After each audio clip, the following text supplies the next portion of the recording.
Tonight on DC News Now, roughly $1 billion in already approved funding in the district is at risk. Attack our public schools, our teachers, and our fire departments. The new Republican budget bill threatens to strip away local dollars from DC. A 20-year-old college student from Loudoun County goes missing in the Dominican Republic. Helicopters, boats, drones, you name it, they're out there searching like crazy. The huge effort to find her and where that investigation stands tonight. Hey everyone, we're headed for more sunny skies and temperatures. Some of the warmest of the year so far. Have your forecast. It's coming up. Speeding concerns in Maryland. A neighborhood in Prince George's County is looking for ways to get drivers to pump the brakes. You're watching the station covering all of the DMV. This is DC News Now. Hi, everyone. Thank you for joining us for DC News Now at 9 o'clock. I'm Chris Flanagan. And I'm Susan Tran. There is a government shutdown looming. Let's take a live look right now at Capitol Hill. Lawmakers have until midnight Friday to keep the government funded. But a bill that Republicans unveiled this weekend to prevent that would mean huge funding cuts for DC. And today, many district officials met with lawmakers on Capitol Hill to stop that from happening. They say the bill Republicans have put forth to fund the federal government would strip DC of about $1 billion and lead to drastic cuts to critical services. We have live team coverage on what this could mean and also the worry across the district. Our Daniel Hamburg talked to neighbors at a meeting in Ward 1. But first, let's get over to DC News Now's Max Marcilla. And Max, for 2 decades, lawmakers made an exemption, excluded DC from these budget talks, but not this time, leading to serious concerns about budget cuts. Yeah, Chris and Susan, this could mean impacts to police, fire and EMS, public and charter schools, and potentially more. DC lawmakers and residents are urging Congress to either take action or vote no on this bill. Inside the U.S. Capitol. There's not substantive changes at all. But when it comes to D.C., this bill kind of pulls the rug from under them. Representatives from across the country debating what a funding bill could mean for the nation's capital at a Rules Committee hearing. And outside the hearing room, We need to reveal to these lawmakers what it is they're doing and that there's a human face behind it. 3 DC advocates, including Executive Director Kaya Chatterjee, are at the Capitol asking lawmakers in the hallways to make changes. What they're trying to say is that we can't spend our own money to have a tax on our schools, on our fire departments. Like, it's very personal for all of us in DC. Here's how we got here. The proposed continuing resolution, or CR, treats DC like a federal agency, forcing the city to revert back to its 2024 operating budget for the next 6 months. That's despite Congress already approving DC's 2025 budget. That means a $1 billion hit to the budget midway through the year. It is the latest blow in an escalating war on D.C. residents. D.C. elected officials say we're talking about cuts to MPD, D.C. public and charter schools, fire and EMS. I would expect if this were to go through, we'd have an immediate hiring freeze. We'd follow up by identifying where we would begin layoffs, and we would have to relatively shortly begin layoffs to core services. Now, one of the steps that this continuing resolution took today was getting through the House Rules Committee. Eleanor Holmes Norton, the D.C. representative who you heard from in this story, she put forward an amendment that essentially would give D.C. that exemption back. That amendment was voted down. Now the CR will go to the full House. Again, if voted and passed the way it is written today, it could mean major cuts here in the district. Reporting live on Capitol Hill, Max Marcilla, DC News Now. All right, you can consider all of the concern for so many families there. Max, thank you. Let's continue our team coverage now with DC News Now's Daniel Hamburg live for us in Northwest. Yeah, and Daniel, a lot of people voicing their frustration tonight. I mean, they've got to be highly concerned.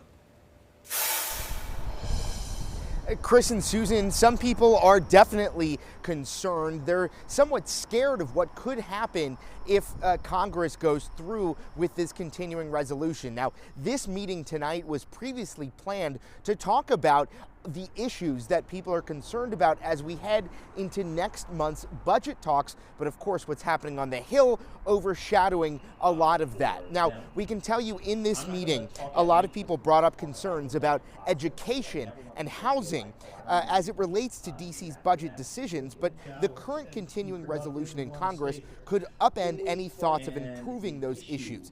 At-large Councilmember Robert White answered questions for nearly 2 hours, detailing his visit to the Hill today with other council members to educate Congress and advocate for D.C. Some neighbors say it's scary that Congress could freeze $1 billion of D.C. taxpayer money.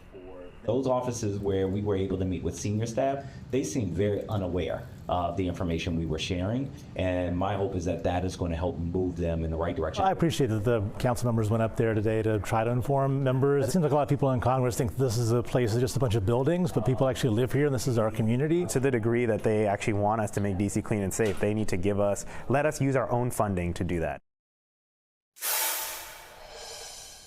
Again, we're talking about D.C. taxpayer funding, not federal taxes here. So as you heard Shadow Senator Ankit Jain say right there, he believes that the only solution to this is to make D.C. the 51st state. That is, of course, his whole job as Shadow Senator to make this work for D.C. We're live in Northwest. Daniel Hamburg, D.C. News Now. All right, Daniel, thank you so much for that update. Right now, the search is intensifying for a Northern Virginia college student missing in the Dominican Republic. Officials say that Sudiksha Koniki was on spring break and was last seen on Thursday. DC News Now's Randy Bass has more as local investigators are now part of this international effort to find the 20-year-old. Yes, Loudoun County Sheriff Mike Chapman says this is an extremely active investigation at this point involving local, federal, even international authorities all working together to figure out what happened to Sudiksha Konaki on that Dominican beach last Thursday when she disappeared. And neighbors we talked to today tell us they are very shaken up. As a parent, I was really, just shocked. And I put myself in their shoes. I was like, I don't know what they would be going through right now. Neighbors of 20-year-old University of Pittsburgh student Sudiksha Konaki say they're in a lot of pain as authorities 1,500 miles away in the Dominican Republic ramp up their search for her. Back home in the quiet Loudoun County community of South Riding, neighbors who didn't want to go on camera describing her as a sweet young lady. Others offering their support for her family. I hope they find her, and if they need anything, they can always knock. I know we don't know each other, but we're still neighbors. Meanwhile, new photos in from Dominican search crews today, showing them using a canine to look for her, also saying they've started using drones to help aid in the search too. Everybody has been out there, the civil defense people, helicopters, boats, drones, you name it, they're out there searching like crazy. Loudoun County Sheriff Mike Chapman says his office is helping from afar and federal authorities are in on the investigation too. Working with the Dominican authorities to try to get to the bottom of this, helping with the interviews. We're trying to work and see what we can do to get the technology information that we need, phone calls, phone messages, text messages. Virginia Congressman Suhas Subramaniam is also in touch with her family and friends, saying he's pushing for even more resources for her case. Everyone's involved and engaged, because the more people that are engaged, the more thorough the investigation, the better the outcome. Sheriff Chapman also added it is very early on in this investigation. It's not exactly known what comes next in this case and in the investigation. The story is still developing. We'll bring you new details as we learn them. In Leesburg, I'm Randy Bass, DC News Now. All right, in the district, crews have started dismantling the Black Lives Matter Plaza. They're removing the giant yellow mural painted just a block from the White House. They started early this morning. Now, Mayor Muriel Bowser says the goal is to have a new mural created in that very same space. We'll have much more on that coming up in our next half hour. But let's get a first check on the forecast. Boy, we could not have asked for a nicer start to our work week. Oh, our first Monday of daylight saving time, and Chief Meteorologist Janessa Webb, it was lovely, it was warm, and people were out in shorts and t-shirts. Yeah, super happy but sleepy, right? Yeah, a little bit. A little tired. It's worth it though, right? Yeah, it is worth it. We have longer days, and as we inch closer to our spring season, we're going to continue to gain 2 minutes each day, folks, and so we're excited about that. Today, absolutely gorgeous. Tomorrow, Wednesday, Thursday, Friday, man, we have no problems here in the DMV. It's going to be nice and dry. Not talking about a lot of moisture where much of the country is going into their severe weather season. We'll get the leftovers of all those storms as we go into this upcoming weekend. So you don't have any big concerns except finding the sunglasses. Tomorrow is going to going to be one of those days, high pressure dominating, and I want you to leave the coat at home. It's because of the southerly winds at this point, 5 to 10 miles per hour. They are going to steadily increase going into tomorrow, and we will hit 72 to 74 degrees. 50s right now out towards Anne Arundel County, 53 for D.C. Good evening, Lorraine. You're currently at 46. A lot of clearing happening, and that clearing stays in place as the high continues to dominate. So tonight, a little bit on the cooler side, but we're headed for more sunshine. More in this forecast coming up. All right, we'll see you then, Janessa. All new tonight in Fairfax County, Virginia. A man arrested for indecent exposure. Police say on February 26, Zachary Webb approached the victim as she was walking in Centerville when he exposed himself. The 20-year-old has been charged but has since been released. In Maryland, a big donation to help other firefighters. Prince George's County is sending protective gear to a department in Liberia. It is $150,000 worth of equipment, including helmets, turnout coats, gloves, and boots that firefighters here locally are no longer using. The council member who started the effort has family from Liberia and says the firefighters in that country often respond to fires in regular clothing because they just lack protective gear. And I just want to thank you all so much, because you don't know how many lives that they save in Liberia, why it is precious to me. I know that there are issues with roads.